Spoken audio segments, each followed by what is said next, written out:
across the stars to save the universe from constant dystopian future visions. Terry searches for his moment as Brandon continues to speak without pausing, even for breath. Lore, guests, chats, and sometimes even staying on topic. Wildcast Live! Wild Space Wildcast Go!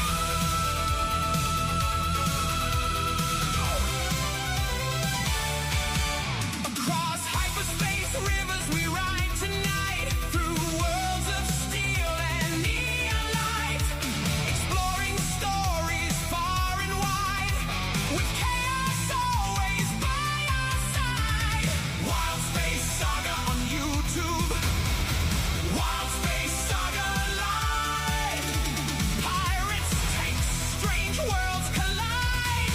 Wild Space Saga Live. Brandon's still talking somewhere out there. Terry's trying to get a word in. Wild Space Saga Live. Wild Space Wildcast Go! Thundering across the stars to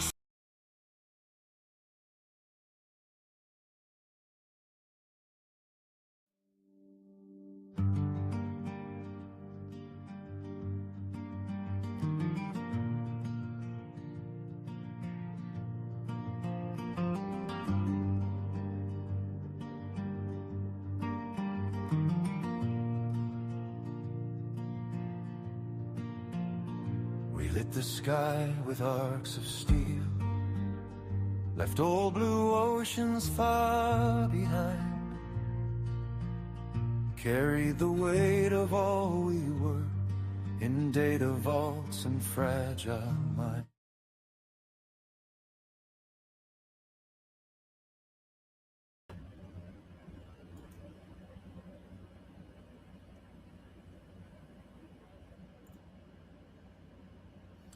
Greetings, YouTube. This is Brandon Hill here with Terrence Pexis, and together we are the creators of Wild Space Saga, the epic sci-fi action-adventure series you didn't know you needed. And this is the Wild Space Wildcast, made specifically to tell you exactly why you need it. And as we've been around for a hot minute, in relative silence on DeviantArt, what you've been missing. But before we begin, take a moment to subscribe and hit that beautiful notification bell so that you won't miss a single bit of news, events, and live streams from our channel. Whether you catch us live or are watching after the fact, we want you to join us on the Northwest Passage. And finally, if we piqued your interest, links to our books available in paperback and ebook, as well as everywhere else you can find books, find us on social medias, are available down in the doobly-doo. So we got one person in today, and we'd like to welcome you all to the Wild Space Wildcast, and also a little bit of a reminder that we have released our newest book in our Wild Space Saga series, Twisted Faith, is available in hardcover and in paperback and in ebook. You can get it on Amazon and other places where books are sold. Great book. I've read it about 1,000,000 times already, looking over everything. Probably some of the best dialogue we've had. Looks like the person's gone, but that's okay. I think he said he'd be flitting in and out. Because I think he said he was at work. But that's okay. For whether or not you catch us, whether or not you catch us Say live. that when Finn's literally just put another comment on. But yeah, okay. Yeah. Whether or not you catch us live or whether or not you catch us after the fact, we are more than grateful for you checking us out online. You spreading out the news, tell your friends, say your friends, say your friends, mothers, brothers, sisters, uncles, brothers, nephews, former roommate. Yes, I know I said brother twice. I don't care. So, all right. And as usual, I'm probably going to be coughing up a lung because I always do this right after I wake up, even though I woke up this time really early and was not rushing around my house to get things ready. I didn't actually have to message him to remind him he's the host. Doesn't have to, but he's always worried that I'm going to oversleep. And there have been times that I almost That's did. because it has actually happened. Freaking once. Yeah, you've run it close a few times, let's be honest.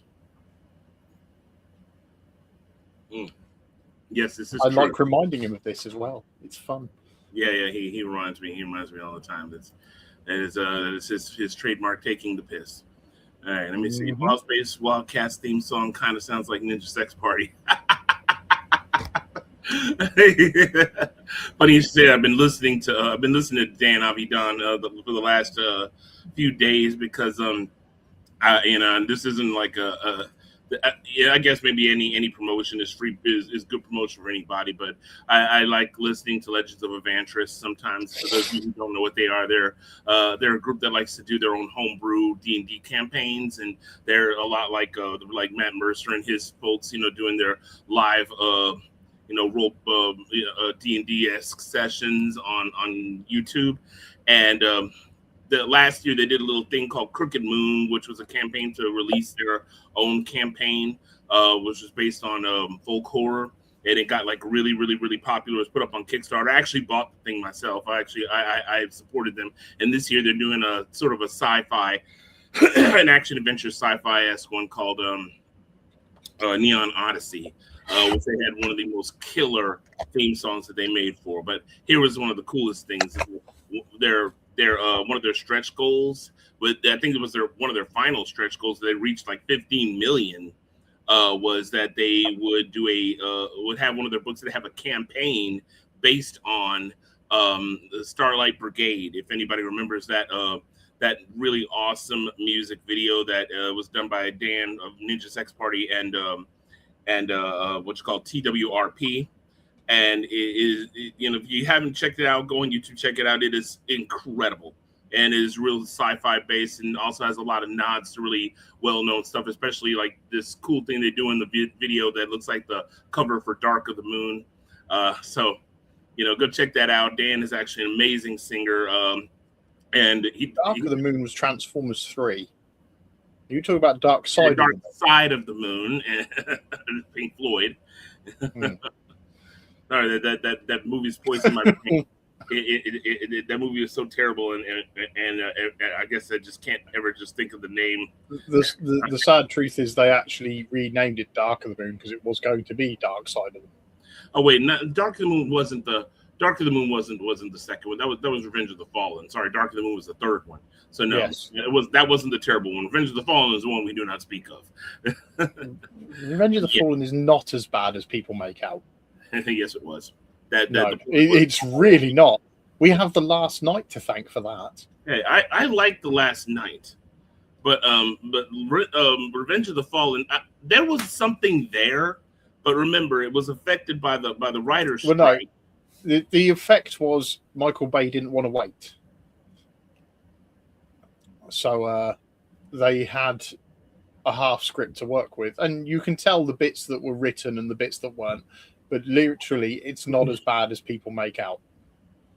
Well, I gotta disagree. I gotta disagree on that one. You can disagree, but you'll be wrong. But yeah. You can disagree.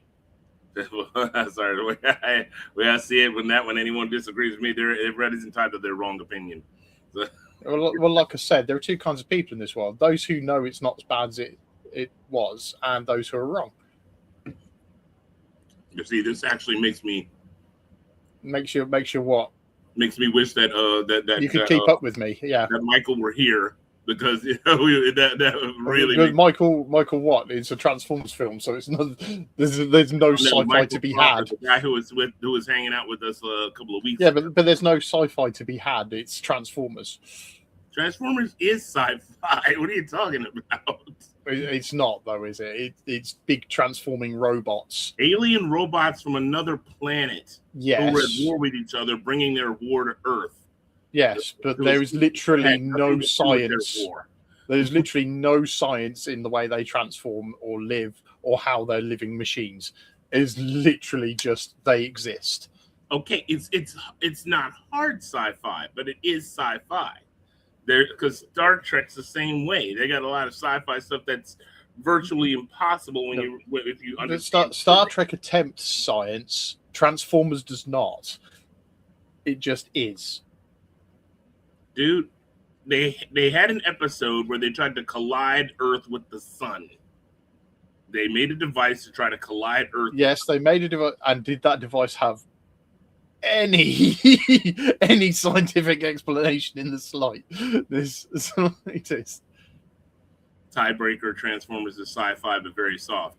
I tried telling that. So yeah, No. you got out. No, you got Finn, outvoted, sir. no. You got outvoted. No, exactly. It's a toy commercial. Don't it's care. Not It's still sci-fi. No, it just is. Don't care. You don't care. Don't care. Hat sci-fi. This is like I don't care. I will fight you. Okay, be the honey badger. Mm-hmm.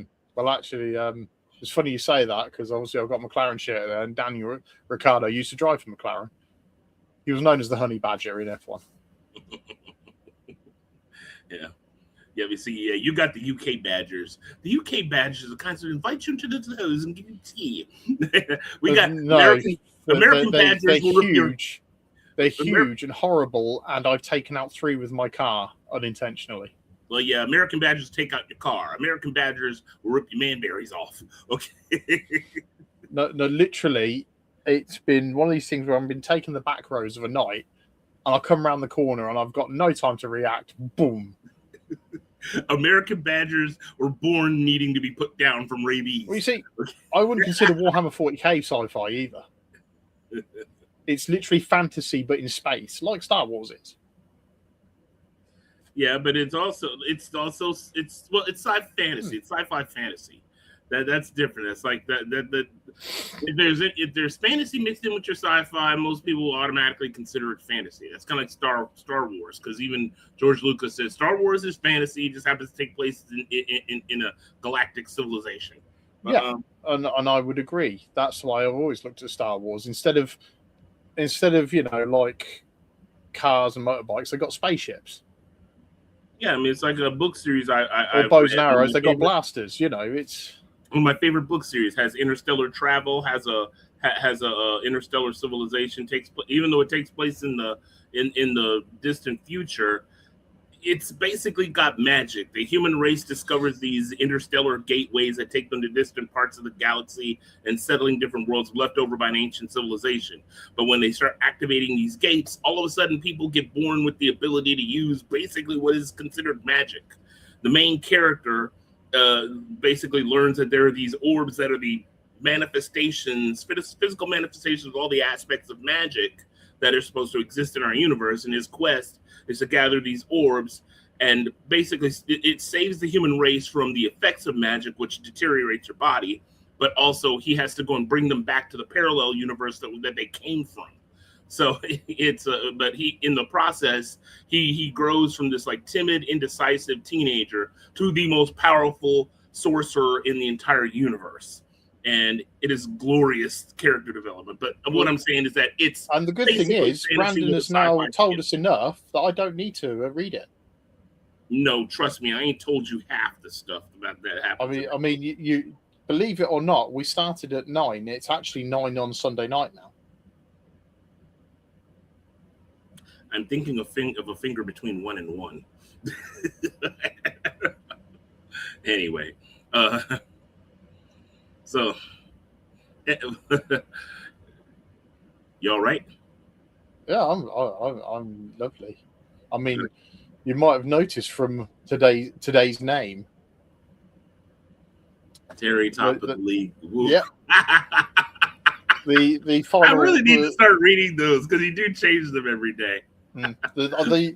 It's because the final games of the normal season were today. We can't be beaten.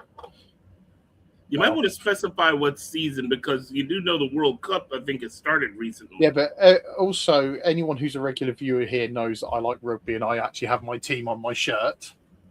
Mm-hmm. So no, we finished top of the league. But the top 4 now play off for the title. Because that makes sense, doesn't it, when you've topped the league all season? But we play 4th, which is Exeter. That's not too bad as long as we stay on it. But Bath, who came second, got to be really hot to beat them. A nerd who loves sports. Blasphemer, kill the blasphemer. Pitchforks and torches for everyone. That's all right. Our big rivals, Leicester, which are like the town next to us, Leicester Tigers, they're 3rd in the league. So there's a chance they may get through, and we play them. That'll be interesting. Yeah, but y'all don't have that much as much of a rivalry as the Manchester red and blue things for soccer, huh? Oh no, because ours is good natured. It's like it's the local Derby Midlands area. We're in the same sort of region, so Leicester and Northampton have always been the big rivalry, which they talk up on the telly, and yet you'll see them all sat together in the stand, having a pint together and a good laugh. We just joke about it to each other. Tigers fan, what are you doing here? The funny thing with that is, okay, like when it comes to sports, like, okay, we let me see, what is the difference between rugby and American football? You don't get as many. There are fewer deaths in American football as there are in rugby, I imagine. We don't stop every time the ball hits the floor. Yeah, when the ball hits the deck, the two sides compete to get the ball, and that's the bit that looks a bit rough because you'll see them trying to come in to get over to take the ball, and then the other guys come in to shove them off the ball. There are fewer members of a rugby team than there are amounts of dental work that they probably all have combined. Yeah. So you see all these hard hits, but it's all very very well practiced.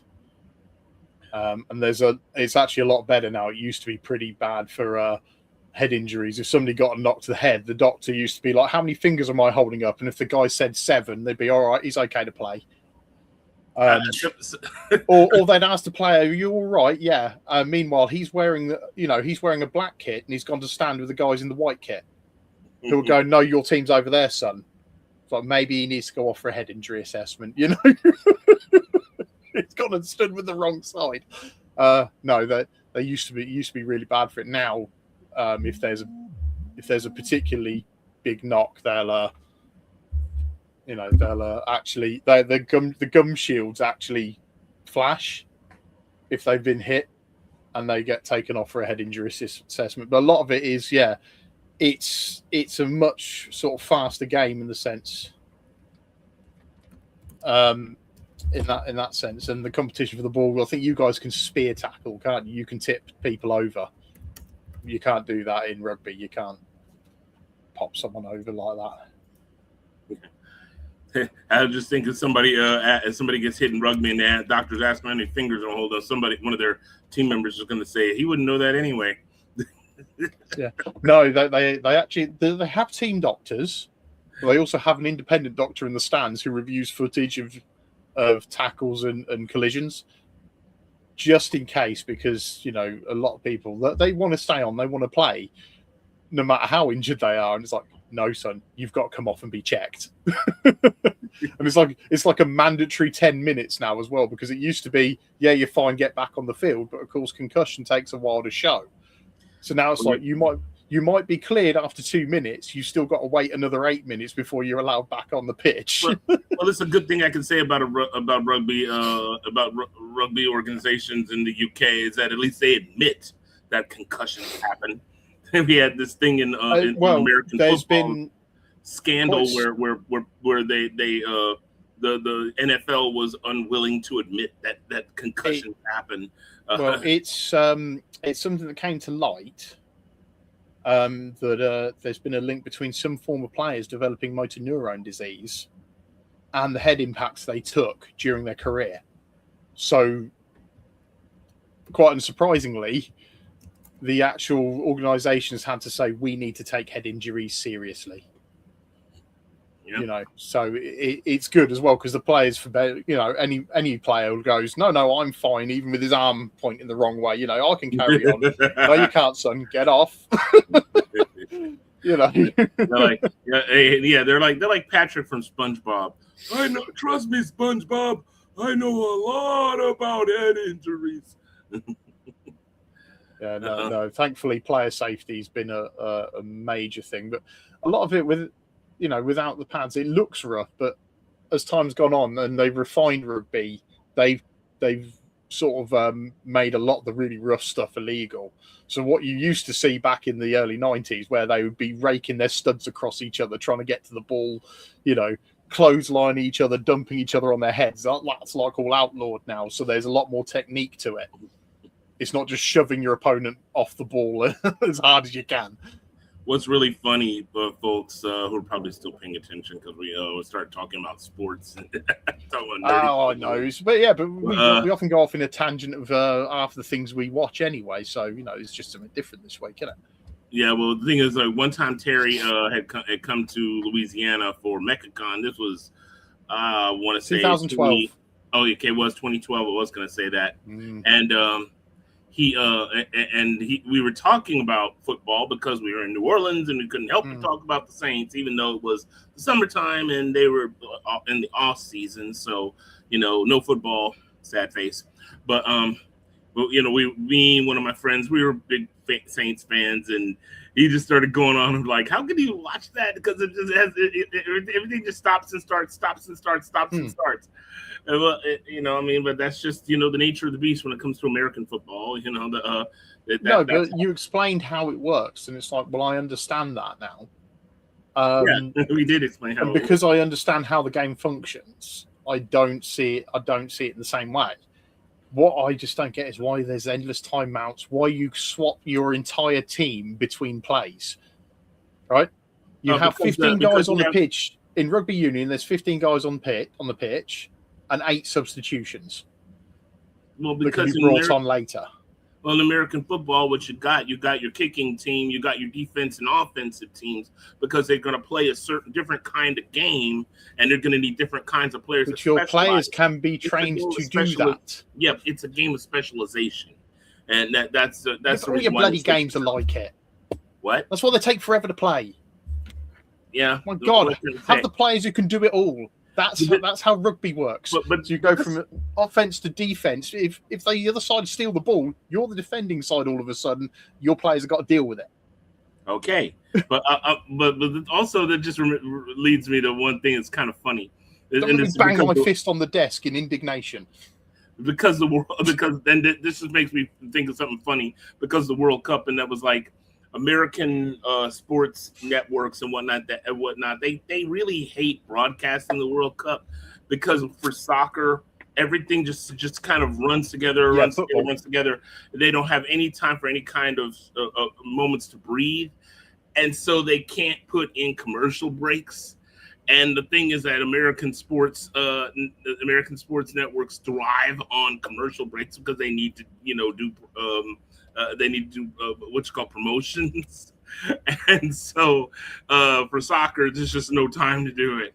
Whereas like with football, you got plenty of time to do that. You got first down, and then you got a moment to wait before they set up for the next down, and you can stick a couple of commercials in there and come back, and they're pretty much ready. So it works.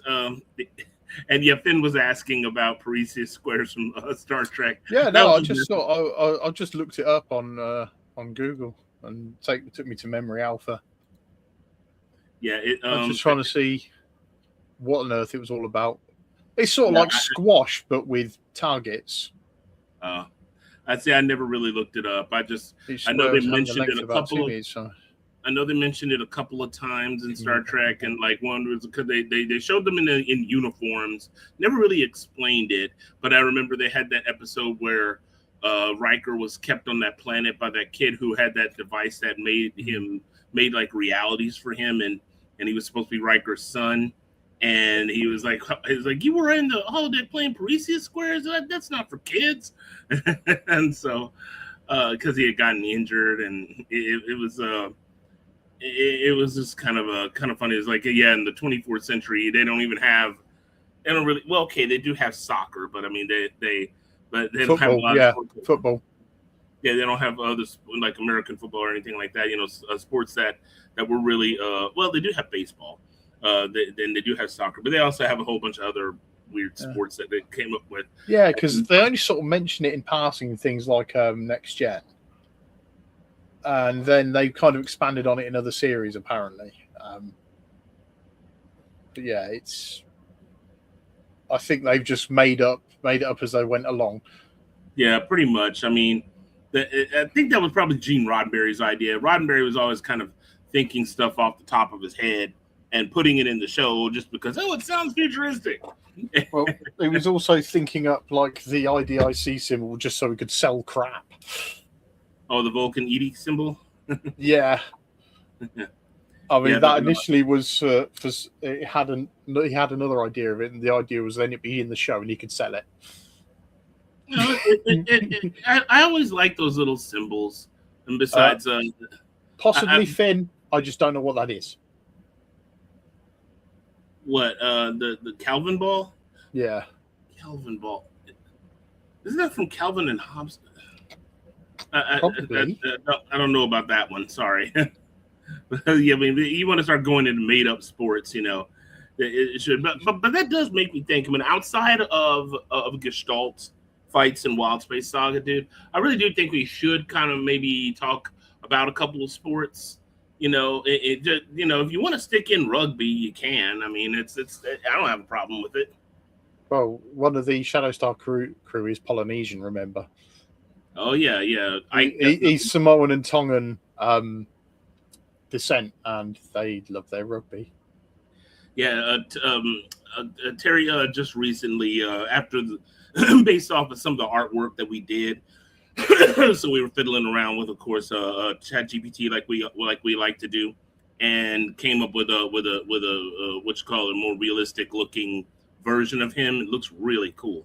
So, well, I really it's like because whilst I've had a quiet week this week on content, it's mainly because I've been head down on book 4. Because we're trying to get that one finished. But the next music project is the Shadowstar crew. So hence why I needed to get the images for a couple of the characters, and we're getting their songs down. So yeah, absolutely. Oh, by the way, I went on ahead and sprung a few bucks to start basically doing boosting some ads on Facebook for our live stream. We'll see if that helps. I might do a couple more. I have a little bit of money to spare, so. Well, you know, we start diversifying a bit after all that. Yeah, I'm looking forward to Masters of the Universe. Hey, it's I know it's out, but I haven't got around to seeing it yet. It's your boy. He's here. He's here. Yeah, it's the man with no neck. He shared that song with me the other day. That was cute. Niall loves having his own theme tune. I mean, even though I take the mick out of him mercilessly, when he's got his own official theme tune, it makes him happy. Yeah. And thanks for all the questions you were supplying with us last week once again. He really gave us some cool things to talk about. What we've been kind of mired in right now. He got to try his Mechanicum about rugby. Yeah. I mean, we were playing Horus Heresy today, and he got to try out his Mechanicum today, and he didn't actually use them to their full potential, and then he realized, oh god, I've got so many cool stuff I can actually do. They'd be even more deadly if I'd I done really that. wish you could get Space Marine, but as you said, your computer isn't powerful enough to play it. No, and you don't have a PS5, so no, and I'm not, unfortunately, not in a position to get one currently. At the minute, I live Space Marine 2 vicariously through Niall. I basically go around his house like the Kool-Aid man, kick the door in and say, put the PS5 on. I want some Space Marine time. Yeah, well. And he says, well, let me put my underpants on and then we'll put the PS5 on. Didn't need to know that first part, but okay. And so now you said you had some more questions for us. Fire away. I just saw that and I just thought, do you want some chicken? I got more. It's called your fat bastard.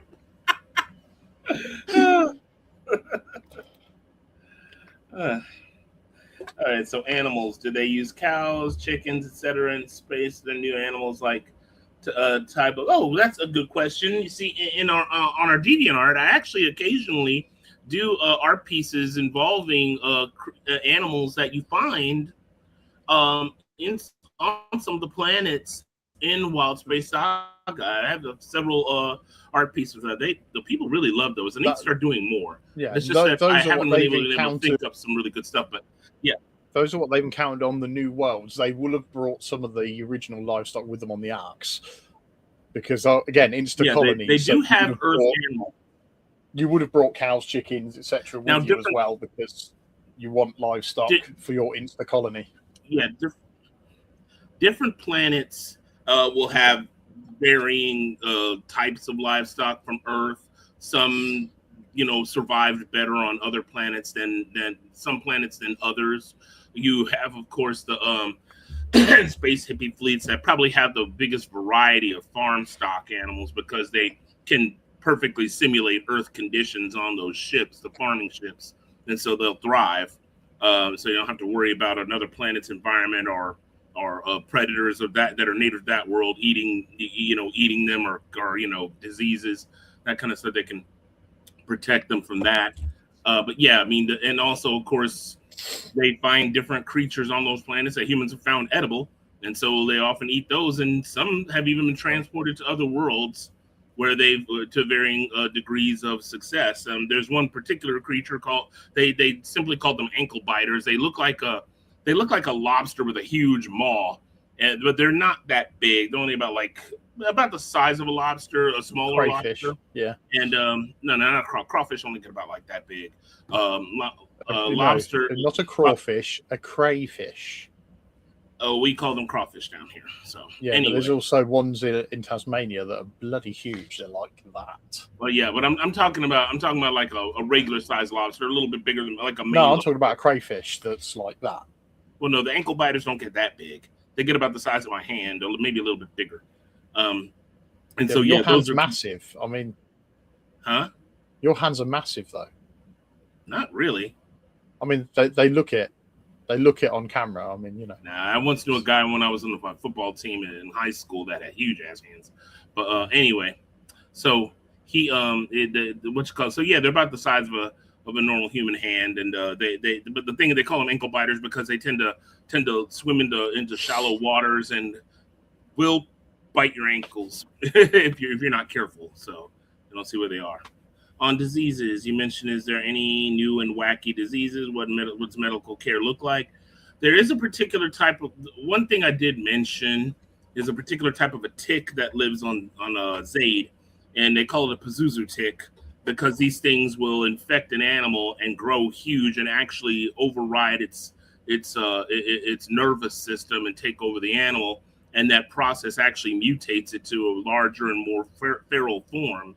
And and will causing it to attack other creatures to gain sustenance. So, and humans can get infected as well. They usually show signs, especially like if people suggest that an infection, they will try everything they can to get away from medical care.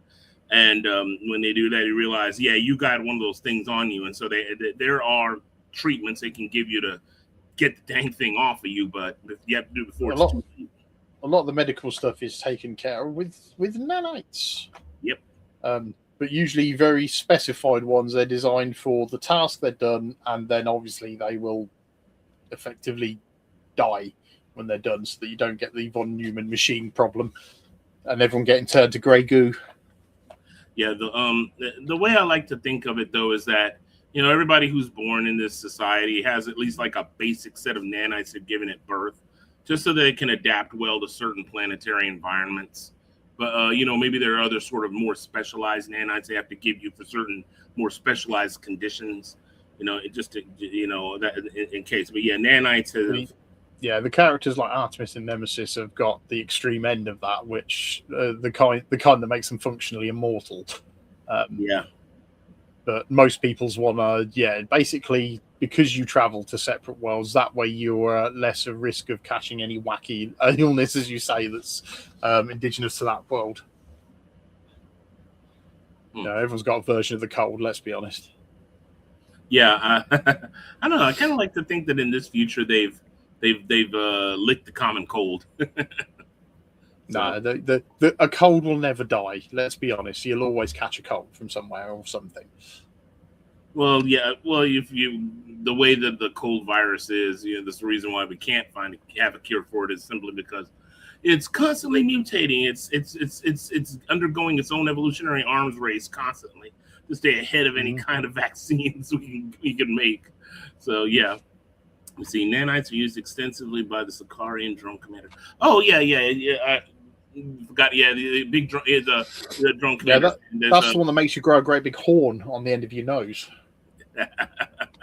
Human horn. But, yeah, rhino virus. Angry rhino. But haha. Anyway, Right, he took his time there, didn't he?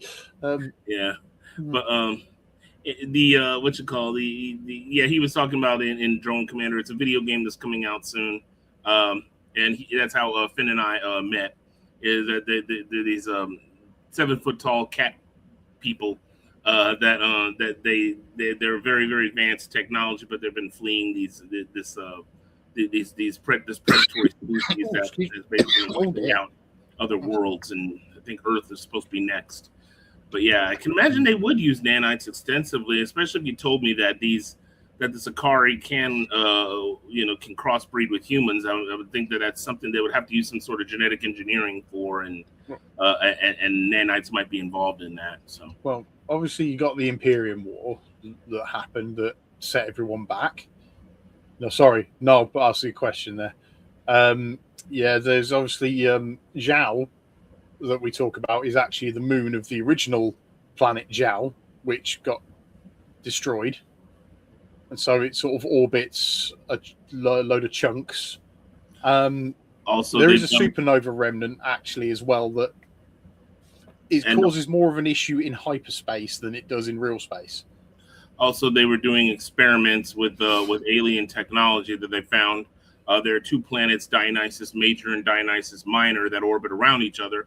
I believe it was Dionysus Major got it was what planet where that was one of those experiments that happened and caused something that made that planet uninhabitable. Not because the planet doesn't have any breathable atmosphere or a living biome, but because it mutated its inhabitants to where they basically turned into something unnatural.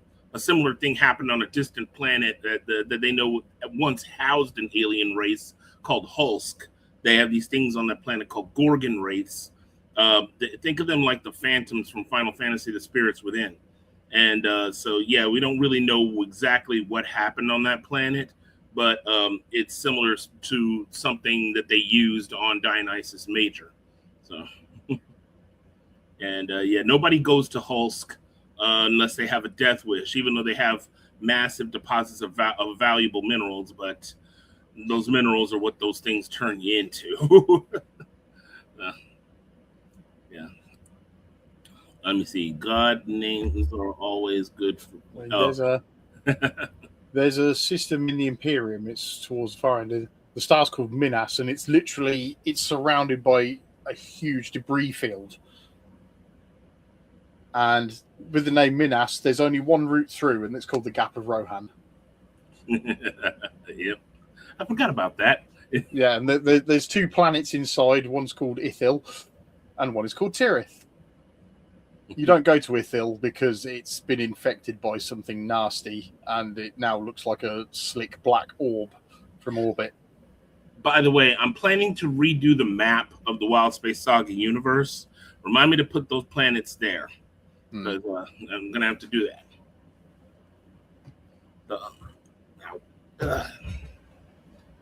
I think my legs are kind of scrunched up a little bit. I was going to say, I hope something's happening there.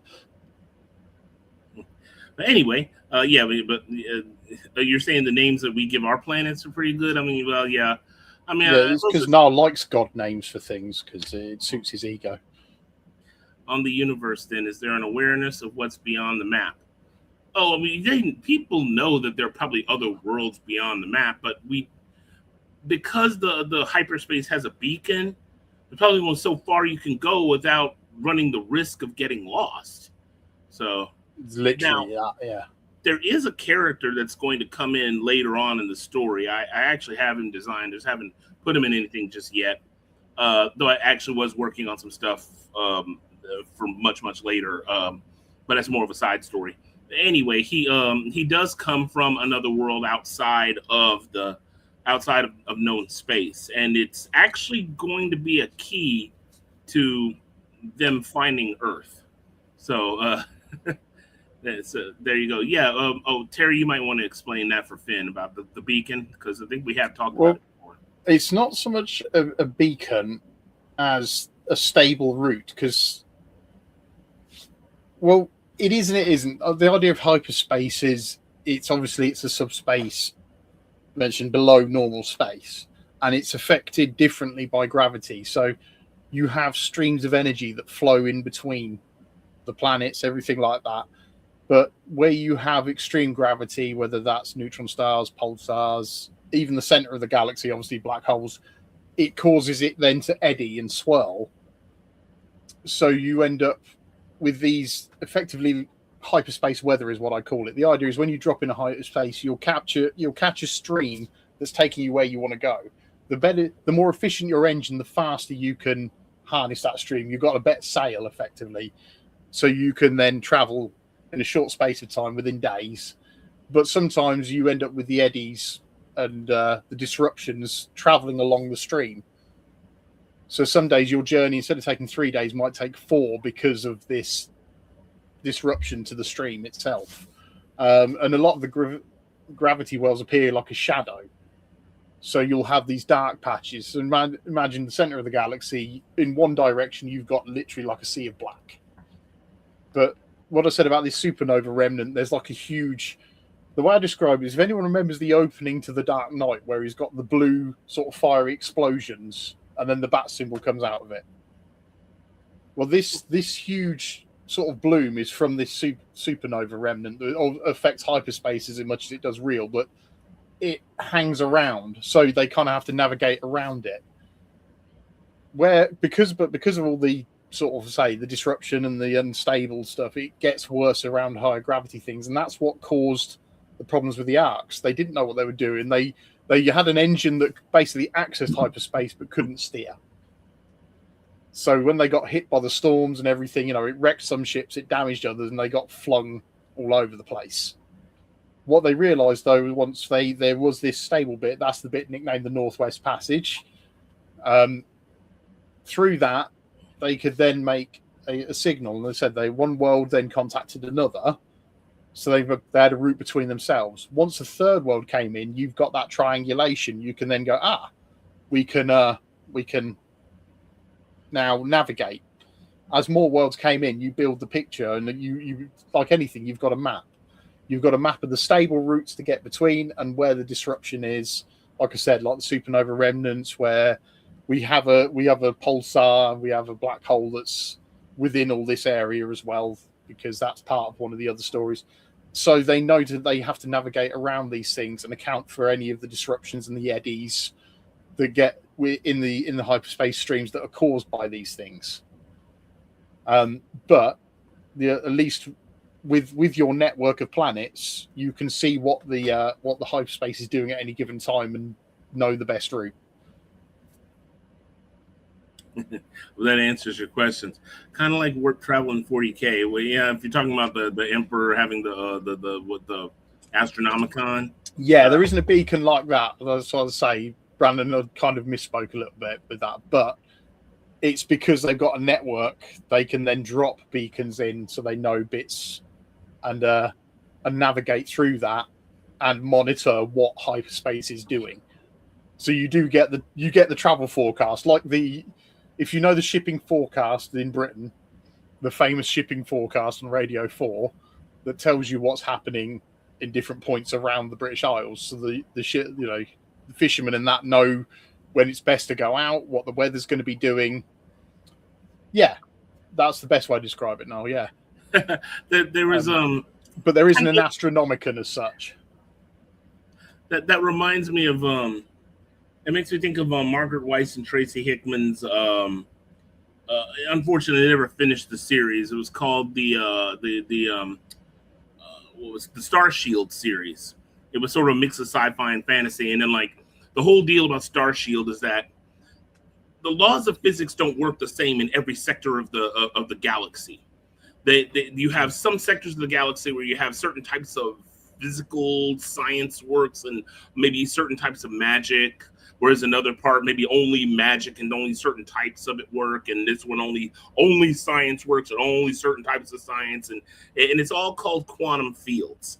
And they shift and they change. Some planets actually exist in areas where you have a lot of quantum fronts moving in and out, and so the laws will change constantly every so many years or something like that, or maybe so many centuries or whatnot. So they have to prepare for that change in the quantum energy and utilize certain types of tech for this, certain types of magic for this. And so what they have is what did they call it? The Omnet, which it gives forecasts on quantum fields and quantum fronts, and where if you're going to this planet, you're gonna have to use this kind of a drive, you're gonna have to use this kind of magic, this kind of tech, this kind of stuff. So that's what it just kind of vaguely reminds me of that. Well, and a lot with hyperspace is different drives access it in different ways. So a lot of the most common one is what I describe as the trans phase, where you phase between one, normal space and hyperspace. That one's a bit dodgy because obviously during that phase shift, it can affect what you're carrying. Because one of Brandon's ideas when we originally did this was power cells are a bit of a dodgy thing to transport, because when you phase shift between real space and hyperspace, it can cause a chain reaction and explode. So you want to make sure you've got a decent drive. So cheap drives are not what you transport that with. But then you've got the Imperium does it completely differently with what I call a rift drive. They literally tear a hole in normal space and hyperspace and then just fly through the hole. So you have ships that don't have a hyperdrive that effectively swarm around the ship with the rift drive, so they can follow it in and stay close to it. So then they can get pulled along in the stream. Otherwise they'll be left behind. And then, of course, the one that everyone's after, which is what the Shadow Star and the Reckless run, is the Tesseract, which literally creates its own reality field between the two and literally just drops in between and then drops its reality bubble. And you're there, which means nothing's affected. You haven't got to tear holes in space. You haven't got to hope that you're... No. And no danger of turning into a couch. They're more like warp. Oh, that kind of warp drive, 40k warp drive, yes, where they literally tear a hole between the two. I'm thinking of Star Trek warp drives for a moment there. Yes, in that sense they are, because you have like the Second Imperium run rift drives, but they've got huge fleets of ships. So you've got a massive carrier, and then you've obviously got your swarm, your protection fleet, your cap, which can stay close to it, and as a result, they get dragged along in its wake. If they get too far from it, they'll get left behind.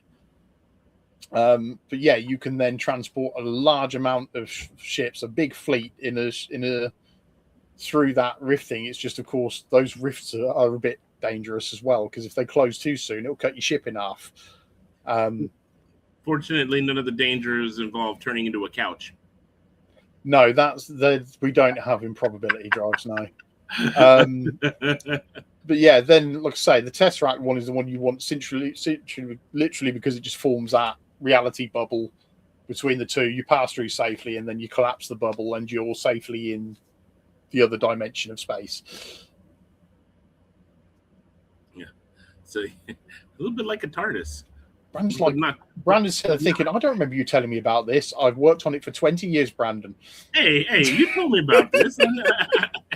Everything you said is familiar. I just hadn't said anything. I hope so. Because I know what your memory's like sometimes. I was giving you the floor.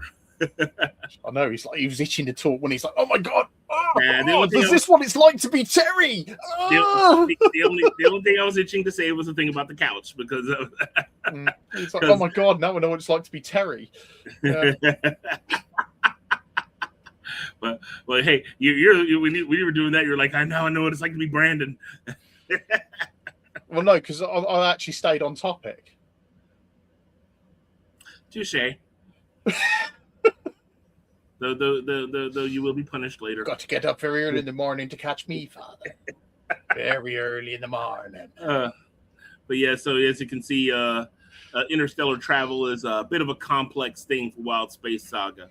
Even though something really complex or something so, I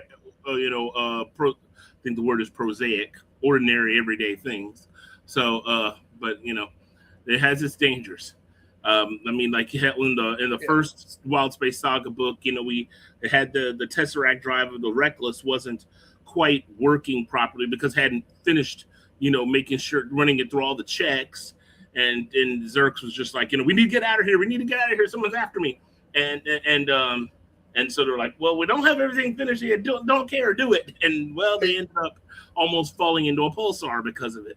It was like trying to pull away in third from a standing start. It's just like, yeah, you go. Yep. Fortunately, the First Imperium created their tech really, really good with a lot of safeguards. Very similar, if you ever watched the Stargate series, how the Ancients built their technology.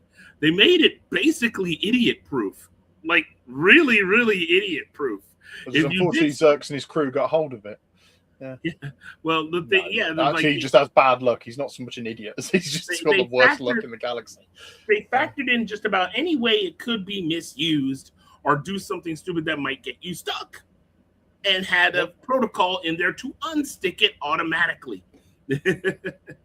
Well, with the Reckless, because it was a warship of the First Imperium, they have a thing called garrison mode where they use, because the Tesseract is effectively a 0-point system, they can literally build reality out so the ship can be expanded almost indefinitely. So, yeah, if there's an overload, it channels basically the energy into that and just builds more space instead of exploding. Yeah, the basic of this ship, it becomes like a hypercube.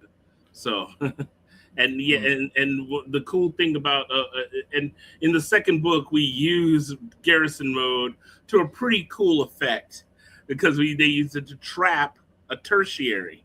And tertiaries, for those of y'all who are, in the who are third just book, we do. In Twisted Faith, we do, yeah.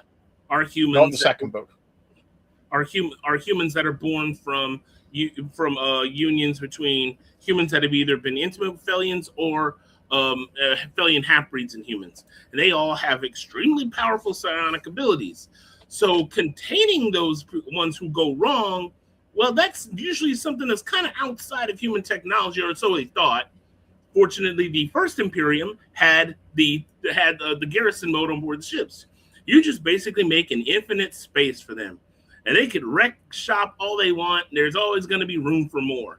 And they're just trapped in that infinite space. And so they have plenty places to go. Just it's pretty much literally nowhere. They're trapped in the infinite IKEA. For those of y'all who are familiar with the SCP Foundation. Because one of the things that made those wars so devastating was the fact you'd have a ship that is, the Reckless is about the size of the original Enterprise, 300 meters long, but you can expand its inside to fit an entire army in there, an entire invasion force in this one small ship that can basically sneak through your defenses. You don't need a massive strike fleet that can potentially cost thousands of lives trying to get to your objective. You jump this thing in, get it to the surface, and unload. Yeah. And before people know it, you have the planetary invasion force already on the ground. Didn't call it a warship for nothing. And that's why garrison mode was such a big deal. Yeah, and it's just a tech that was lost because just pretty much every one of those ships was destroyed with the exception of the Reckless. Who said that now? Your mum? What? Never mind. Oh. He was trying to make you a terrible "that's what she said" joke, so I turned it into your mum. I missed joke. it. I don't know if it was. Yeah. So, but yeah, the Reckless is the only ship left that can do that. As a matter of fact, what I had wanted to originally call the first story was the last warship, but oh well, you don't. Yeah, but then it didn't really make much sense to call it that, so that's why we ended up with a new title. As Mick Jagger once sang, "You can't always get what you want." So, but if you try, sometimes you get what you need, and well, you met me, so just saying. But hey, the Wild Space Saga is exactly the embodiment of that part of the song. You don't always get what we want, but we do get what we got, what we need. So it's good.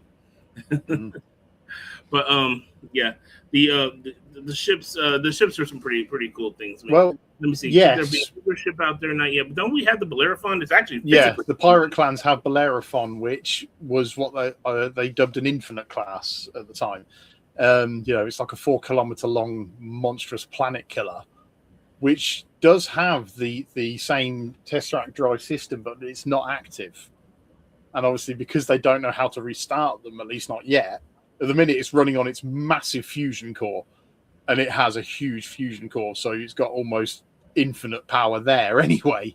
What we need to have is probably a story arc where Pip and Mabala work together to actually figure out the schematics for those drives so they can give them to maybe the Bellerophon or something like that. Well, it's also what MTHI are doing with Shadowstar. Yeah, but you have a tech tank with somebody who has some pretty advanced tech themselves. Maybe working together might be able to. I mean, it'd be kind of fun. Of course, we have the Coven. Figure it out before MTHI does. There are plans for the Coven and Bellerophon. I just we're not there yet, so I wasn't going to reveal too much. Who is your favorite character to write and why? For me, Zerx, hands down. He's just fun. He's the kind of guy who will get into something, maybe not always knowing every single factor. He tries to be cautious, but in the end of the day, he's just played with bad luck. Well, that's why I did the song "Just My Dumb Luck" for him, because the idea is that he's not incompetent, really. He just has some of the worst luck that he'll do something, it'll go wrong, and he looks incompetent. It makes him look like a fool, but he's not. It's just like, oh God, it's just happened again. Why does it happen to me? Yep. I mean, he's the Charlie Brown of that universe. I think we've covered this before with me, and it's always going to be Pip. Pip is fun. Yeah, she is. She is loads of fun. I like because she's a little shit, and I love writing her because the whole point is that despite the fact she's 4'11" and 3/4, because when you're under 5 foot, every quarter inch counts. That's what she said. But anyway, but the thing is, she's nicknamed Little Tiger because she doesn't let anything get her down. But having lived in a pod all her life, everything's new to her. Even though it's been like a decade or so since she escaped that pod, she's still learning like a child would in a way. So she's got a fully developed adult body, an almost fully developed adult mind to a degree, with unfettered access to all the information and technology you can imagine. Because of her connect to nature, she can connect to networks like that. That's what she was designed for. So she's got unlimited content, which has shaped her personality. She's really confident. She's overconfident sometimes. She's arrogant sometimes. But at the same time, she's really sensitive because there's like, what is this feeling? She's got the hots for one of the other crew, but is this love? Is it lust? Is it something else entirely? What does this mean? It's scary. The feelings are real. Now, when she's in cyberspace, she's a god. She can create anything. She can shape the code. She can do anything she wants. In the real world, she's short. She's got to be careful because her body was never designed for much activity. So she has to keep her fitness up. Yeah, all nutrition. Yeah, all that kind of thing. Yeah. Sorry, Brandon, go on. No, I was just saying all tech tanks are like that. That's all. Yeah. So there's a lot she's got to look after. And on top of that, you've then got these feelings like, emotions. These are weird. What's this all about? When life's good and it's all going her way, it's great. But then you don't, like you said, you don't always get what you want. She ends up in a massive argument with the captain in one sort, and then she just avoids her because she doesn't know how to resolve it. And then the captain gives her ice cream. Yeah, but that's the thing. But it's that kind of thing where this person is adult enough to perform her role, fly the ship, maintain the systems, hack someone else whilst flying the ship. I can do all of this. I'm so good. Oh, you're encryption. You call that encryption? Yeah. It's that kind of thing. That's what she's like. That's her world. Her strength is there. But I kind of like this guy. Oh, what does this mean?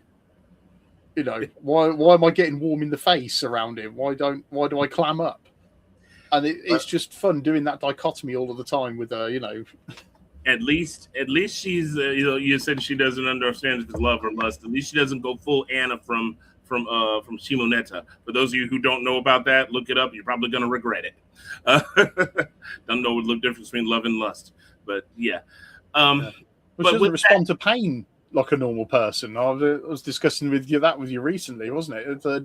No, she's covered in tattoos because she'll sit there for hours babbling away because where everyone else goes, God, that hurts. It's just like, okay, this is pain. How do I react to this? Am I supposed to, what am I supposed to do with this feeling?